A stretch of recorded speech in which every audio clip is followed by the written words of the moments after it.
Hello, people of the internet. Well, a few years ago, I think like 5 or 6 years ago, I bought this beautiful machine of a gaming laptop. It's a Y50-70 equipped with a GTX 860M, and I think it's the i7 model. I don't recall what precise model of i7 it is, but I'll put it all down in the description. So back when I bought this, I didn't really have any knowledge about computers or anything.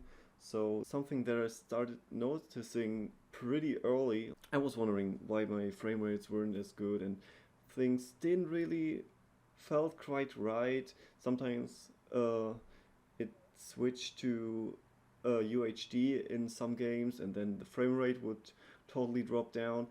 But this display in the UHD model of this laptop only supports up to 48 Hertz, which fucking sucks. I already tried overclocking it with the Nvidia tools, with the Intel tools, and even with multiple third-party tools.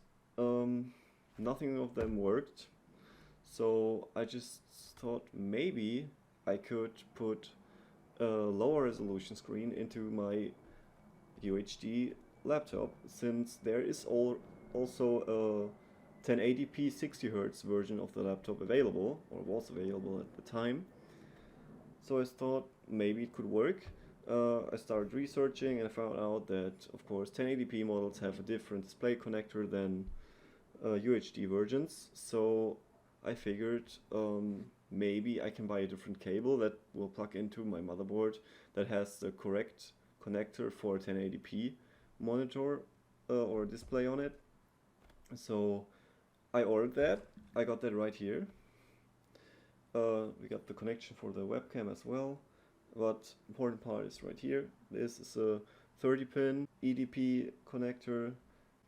So yeah, today we will try to put this cable in here, and then I also got over here this display out of an old laptop. It isn't 1080p, but it has a 30-pin connector right here at the bottom. I know my webcam sucks, but that's a 30-pin connector, just trust me.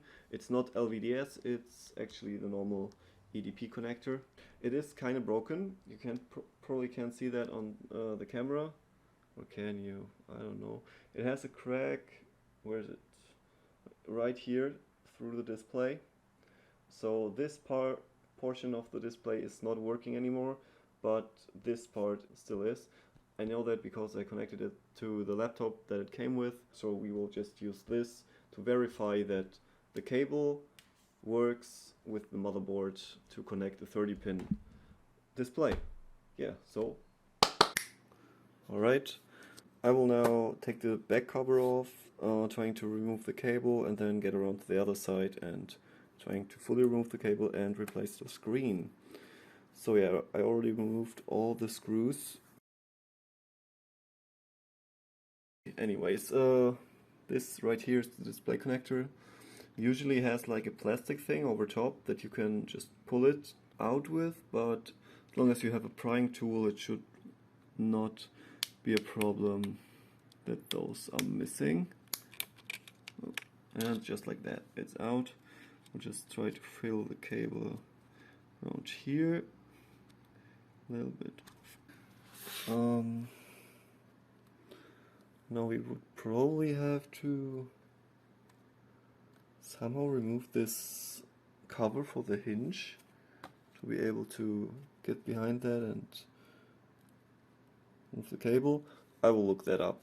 But first I'll show you guys how to remove the screen.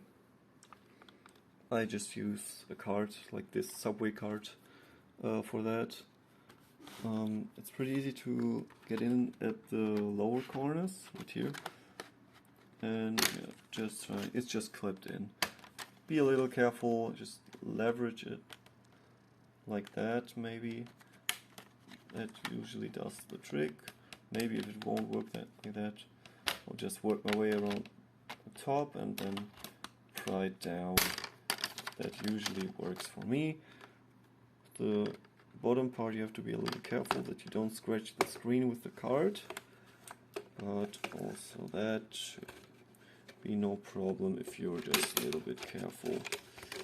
So yeah, I'll get back to you guys if I removed all of that. Okay, so I just removed all the screws, and was just 4 screws in all of the corners, right here, here and there.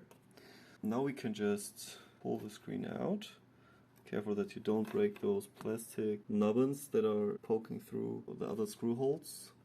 And there we go. Just fold it on my keyboard. Should be fine.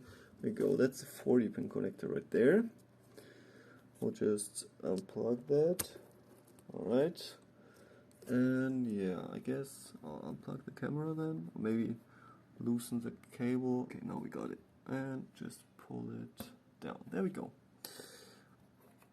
Now I can move all of that cable. Also see how good one job I do putting the cable there. I think won't go as tidy as this one did, but that's okay because nobody will see anyways, unless they open up my last way. Alright, so now we gotta figure out how to get cable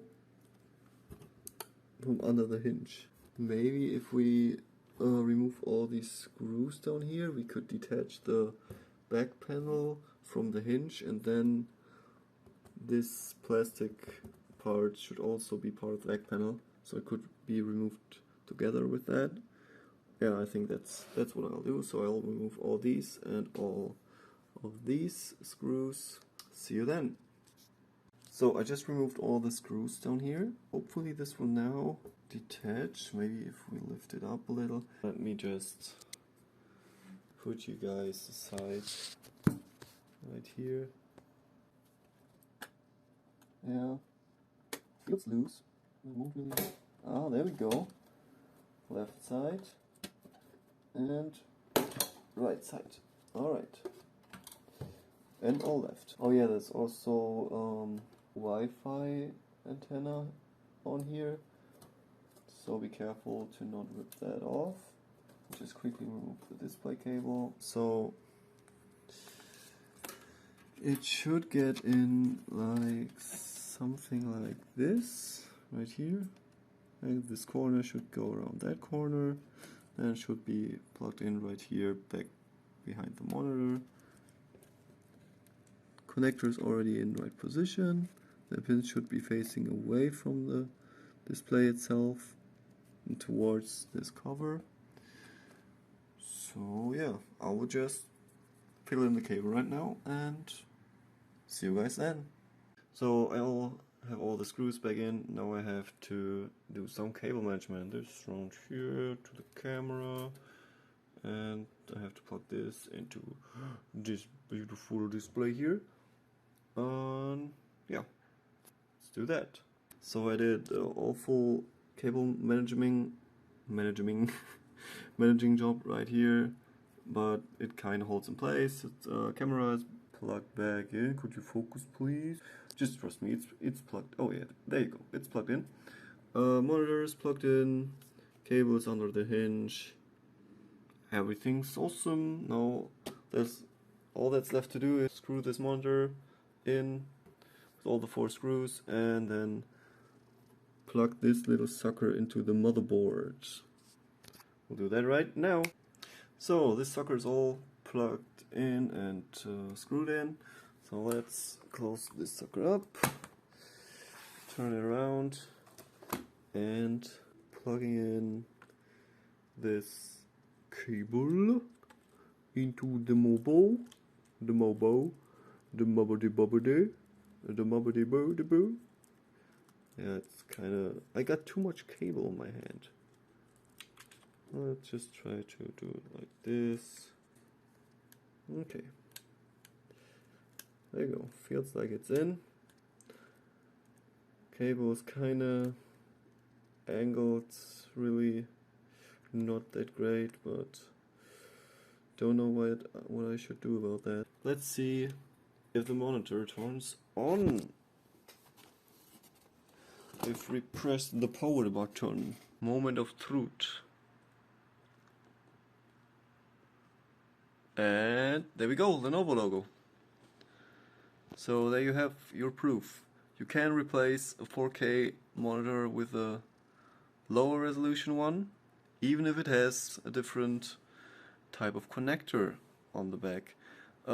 This wouldn't work with any 4K laptop unless there is a lower resolution version, because if there wouldn't be a lower resolution version, then this port right here would not be compatible with lower resolutions. Keep that in mind, so don't just go out and buy some random cable to plug into your laptop, and also always try out the display without building it into the computer and without replacing the cable. Just unplug the old one, plug the new one in, and just wire it directly to the display that you are trying to replace your old one with, and just see if it works before you go ahead and open everything up and replacing everything. But yeah, there we go. As I told you, this part is not working, but this part right here obviously is. So now I can go ahead and buy a new fancy 1080p or maybe lower resolution display that is fully functioning, so I can have, finally, after 6 years of use, 60 Hz gaming on this. Okay, so I hope you enjoyed the video and maybe it helped you figure out if you can replace your own laptop screen with a higher or lower resolution one. Just always keep in mind that as long as the screen is the correct size and has the same connector as the screen that's already in your laptop, that should work no problem, even if that's a resolution that's not officially sold by the manufacturer. As soon as you're trying to put a screen in there that has a different kind of connector, you should definitely look up if that kind of connector is on any of the versions of the laptop that you have. For example, in my case, I'm trying to put a 1080p screen in there which has a 30-pin EDP connector. My old display that it came with had a 40-pin EDP UHD Plus connector, and of course the replacement would not have been possible if the connector on the motherboard wouldn't have been made compatible with 30-pin EDP connectors as well. Yeah, keep that in mind, and maybe someday I will make another video if I find something that I think is interesting enough to talk about. Until then, have a good one.